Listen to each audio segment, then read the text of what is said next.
안녕하십니까. 저는 트럼프 행정부의 대일본 정책에 대해 발표를 하게 된 정치외교학과 김은서입니다. 저는 오늘 미국과 일본의 관계를 긴 안목에서 살펴보기 위해 미국에 의한 일본의 개항부터 트럼프 행정부 이전까지 미국과 일본의 관계를 먼저 되짚어보고 트럼프의 외교 노선과 아베 정권의 외교 노선을 간략히 살펴본 뒤에 트럼프 행정부의 대일 외교 정책에 대해 발표를 할 것입니다.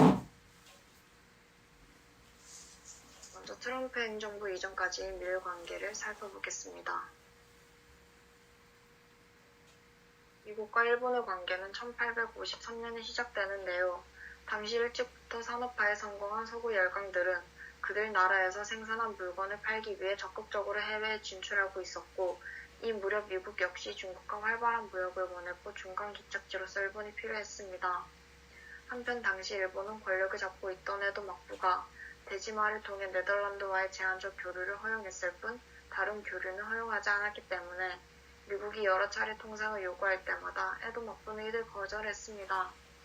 이에 미국은 일본에 관한 자료를 모아 일본의 문을 열기 위한 방법을 찾았고, 그 결과 무력 시위가 일본의 문을 여는데 가장 효과적인 방법이라는 결론을 내린 뒤 페리 제독의 흑선을 내세워 일본을 위협했습니다. 이에 굴복한 일본은 개항을 하게 되었고, 일미 화친 조약을 맺으면서 본격적인 서구와의 교류가 시작되었습니다. 개항 이후 일본은 서구 문물을 적극적으로 받아들여야 할 필요성을 느끼게 되었고, 막부의 권력을 겐노에게 이양하는 것을 시작으로 메이지 유신을 통해 근대화의 물결에 뛰어들었습니다. 이후 일본은 후발주자임에도 불구하고 서구 열강들과 어깨를 나란히 할 정도의 위상을 가지게 되었습니다.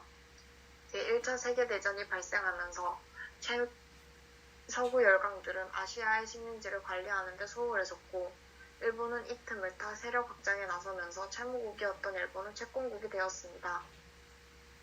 그뿐만 아니라 일본은 미국, 영국, 프랑스, 이탈리아와 함께 5대 승전국이 되어 해군 군축조약인 워싱턴 조약을 체결했습니다. 이 조약에는 일본의 군사력을 축소시켜 팽창을 막겠다는 미국의 의도가 담겨 있다는 것을 알 수 있었습니다. 하지만 이것도 잠시 일본이 만주사변을 일으키고 국제연맹을 탈퇴하면서 우호적이었던 미국과 일본의 관계가 급속도로 악화되기 시작했습니다. 1941년 12월 일본이 진주만 공습으로 태평양 전쟁이 발발하면서 미국과 일본의 관계는 돌이킬 수 없는 지경에 이르렀습니다. 전쟁은 1945년 미드웨이 해전을 기점으로 미국이 승기를 잡고 일본 본토에 대한 폭격이 시작되었습니다. 미국은 1945년 8월 6일, 8월 9일 히로시마와 나가사키에 핵폭탄을 떨어뜨렸고 1945년 8월 15일 마침내 일본은 대노제 유지를 조건으로 무조건 항복을 하기로 결정했습니다. 제2차 세계대전의 종전과 동시에 전후 일본을 다스리기 위한 GHQ가 설치되었고, 메가더는 비군사화와 민주화 정책으로 새로운 일본의 건설을 추진했습니다. 그 결과 1946년 11월 국민주권, 전쟁 포기, 기본적 인권 보장을 강조한 일본국 헌법이 공포되었습니다. 1950년 6월에 한국전쟁이 발발하자 미국의 대일본 정책은 작년 초기에 완전히 달라지게 됩니다. 그 결과 패전 이후 지독한 경제난에 시달리고 있던 일본은 미국의 도움 아래 한국전쟁을 계기로 다시 살아나기 시작했습니다. 그리고 일본은 국제사회로 복귀하기 위해 전쟁에 참여했던 나라들과 강화조약을 맺을 필요가 있었습니다. 1951년 샌프란시스코 조약을 통해 일본은 연합국들과 강화조약을 체결했고, 이후 미국과 군사동맹인 일미안전보장조약까지 체결했습니다. 일본은 정식 정부가 출범함과 동시에 일본의 55년 체제의 막이 열렸다고 할 수 있습니다.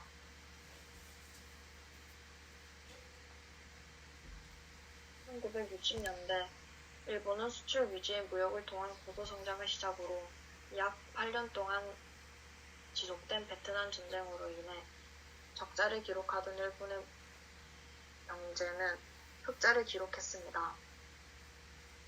베트남 전쟁은 경제적 이익과 안보 체제의 변화를 가져오게 한 중요한 사건이라고 할 수 있겠습니다.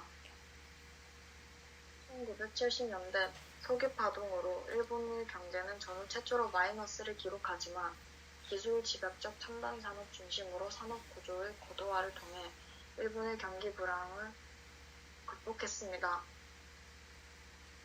일본의 경제 성장의 위협을 느끼고 엔화 가치를 인위적으로 평가 절상하는 조항을 주 내용으로 미국은 플라자 합의를 체결합니다.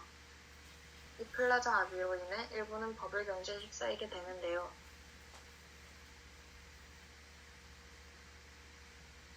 버블 경제로 인해 일본 정부는 금융긴축 정책과 부동산 억제 정책을 펼치게 되는데 그로부터 5년 후 일본 경제의 버블이 꺼지게 되면서 일본의 경제 성장률은 10년 동안 0에 수렴했고 이 시기를 잃어버린 10년이라고 부릅니다.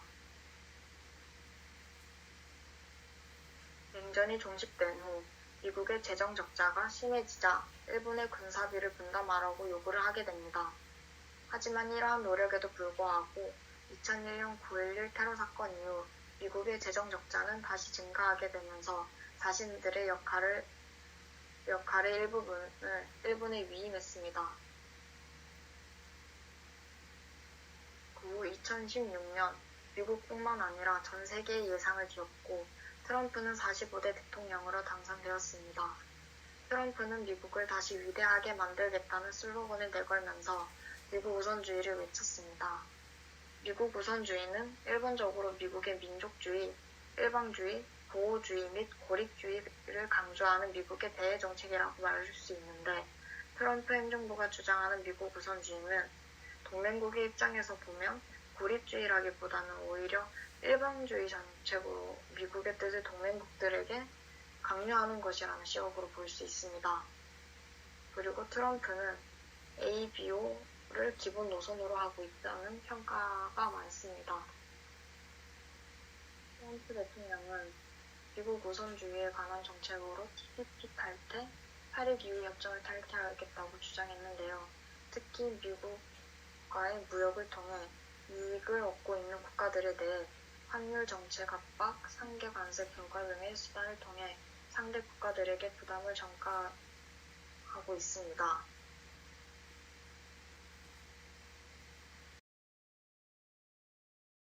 다음으로는 아베 정권의 외교 노선에 대해서 살펴보겠습니다.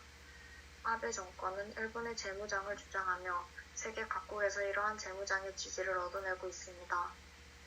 2020년 도쿄올림픽 유치에 성공한 것은 일본의 전략적 외교가 큰 영향을 발휘한 것이라고 볼 수 있습니다. 후쿠시마 원전 사태가 완전히 해결되지 않았음에도 올림픽 유치장에서 큰 표차로 유치에 성공한 것은 일본의 외교력이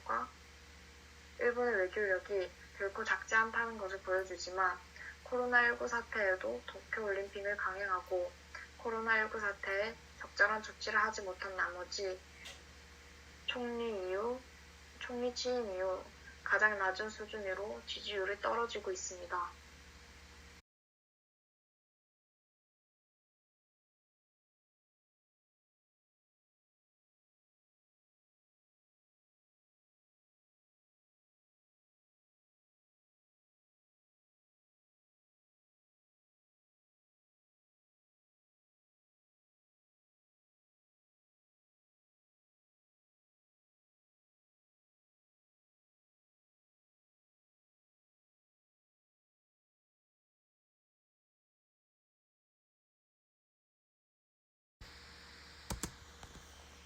다음으로는 트럼프의 대일 외교 정책에 대해서 살펴보겠습니다.